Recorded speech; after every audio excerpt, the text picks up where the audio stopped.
Hey everybody, welcome back to my BakeLikeAPro YouTube channel. In today's tutorial, I'm going to show you how to make sponge toffee. Super easy and really yummy. For today's video, we're going to need 200 grams of granulated sugar. This is equal to 1 cup or 8 ounces. 10 grams of baking soda, that is equal to 2 teaspoons. 4 grams of pure vanilla extract, this is equal to 5 milliliters or 1 teaspoon. 50 grams of clear corn syrup, and this is equal to 1/8 of a cup. And our last ingredient, 66 grams of water, and that is equal to 1/4 cup. So those are the ingredients, so let's get started. For our first step, what I'm doing here is I'm just finishing up buttering a pan. This is the #1 thing that you have to do after you measure out your ingredients. So you want to get yourself a large baking pan. This is just a cookie tin, and I'm just loading it up with some butter. I've just got a little piece of butter in there and just rub it all over, and that's perfect, just like that. This step is a must before we start our recipe. So for my first step, I've got my pot ready to go. I do not have the heat on at this point, so I don't have to rush. I'm going to get my granulated sugar in, and then all of my water. And that water just came right out of the tap. So it's not super cold and it's not super hot. And then our pure vanilla extract, and then our corn syrup. So I'm just going to tilt this up so you can see what's in here. And now I'm just going to turn this onto a medium heat. So I'm going to let this start coming up to a boil, and I'll come back. And this is going to take about 5 minutes or so. So we're at the 4-minute mark, and you can already see that this is boiling. At this point, I'm going to take a candy thermometer, and I'm going to get that in here. And I am looking for a temperature around 300 degrees. So we're about 6 minutes in, and I am already up to 220 degrees. I just want to make sure that this is fully immersed. I'll tilt it sometimes just to the side just to make sure that I'm getting an accurate reading. And I want to get up to around 300 degrees. It doesn't have to be super accurate, but we'll just leave that on there. I'm going to give you the exact amount of minutes that it took me to get up to that 300 degree Fahrenheit mark. So at this point here, we've been going exactly 8 minutes. I'm just looking at the timer on my stove. And we right now have hardball stage, and we are at just over 260 degrees Fahrenheit, getting up to around 270 now. So this is quickly getting up to the 300 degree mark. I just want to keep an eye on it. It happens very quickly in the final minute or so. So I'm just going to let that go, and I'll come back when we hit 300. At this point, it is very important to make sure that you have your tray right beside your pot. You don't want to be walking around the kitchen. Make sure it's on your stove right beside. So this is a minute later, and now we are almost at 300. You can see how quickly this is happening. We are almost at 300. Boom, we're at 300. I'm going to turn this off now. So now we're good. I'm just going to remove this. And then we're going to grab our baking soda. And then you just want to get that in here. Just dump it in and then give it a stir. And as soon as you do that, get it right over to your pan. And then right onto the pan. Just like that.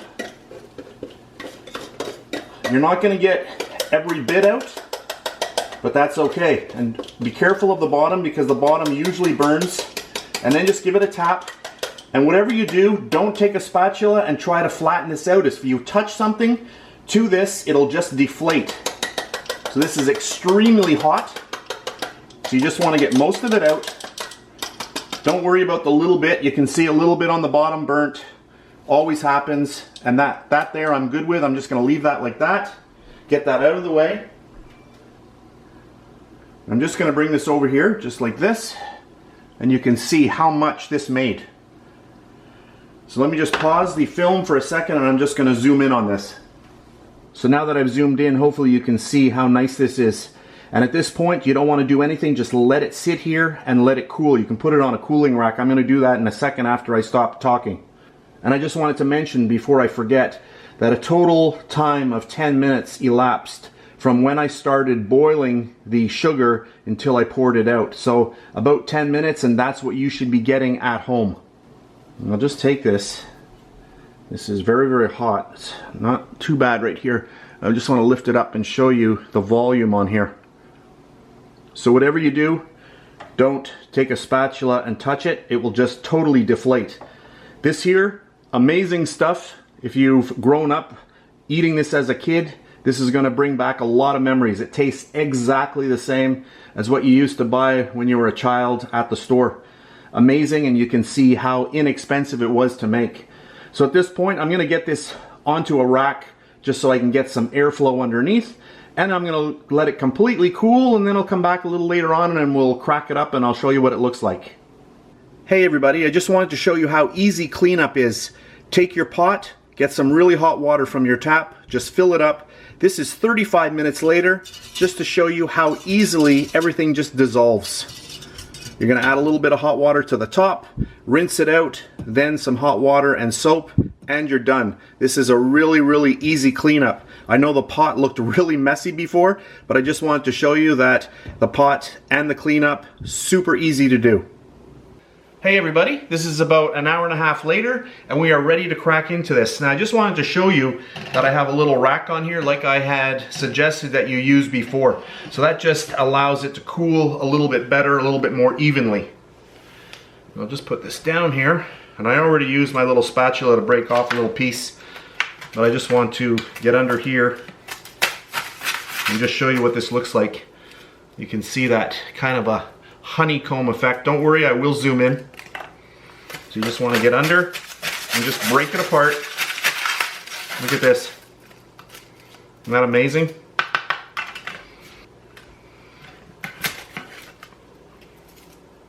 Look at that. And I'll just break into this to show you what it looks like. Look at this. Hear the snap?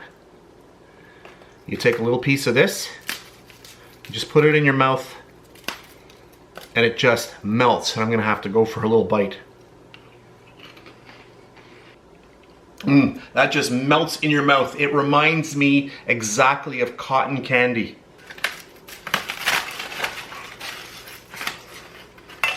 Look at this.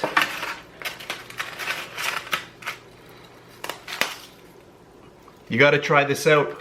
To store this, you wanna keep it in an airtight container and keep it in your basement somewhere where you have less humidity. Humidity is not a friend of this. It will actually start getting a lot more sticky than it actually is.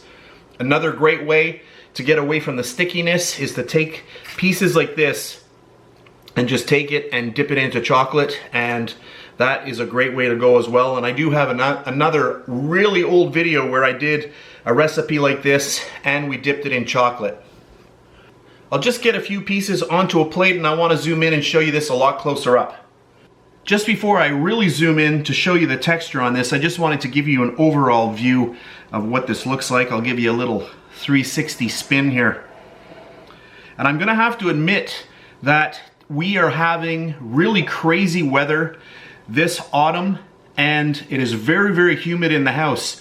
I had buttered my pan really well, exactly like I did about 4 days ago. I made this exact recipe for a party, and the whole piece was able to just slide around on the tray. And the only thing that I did differently was do it today when our humidity is a lot higher. I didn't have my air conditioner going because the temperature is actually a little bit lower, but the humidity is high, and I didn't take that into account. So if you are in humid conditions, make sure that you really oil or butter your tray really well. But even at that, you just get your spatula underneath and give it a good pry, and you should be able to get most of it off. But look at this, really nice.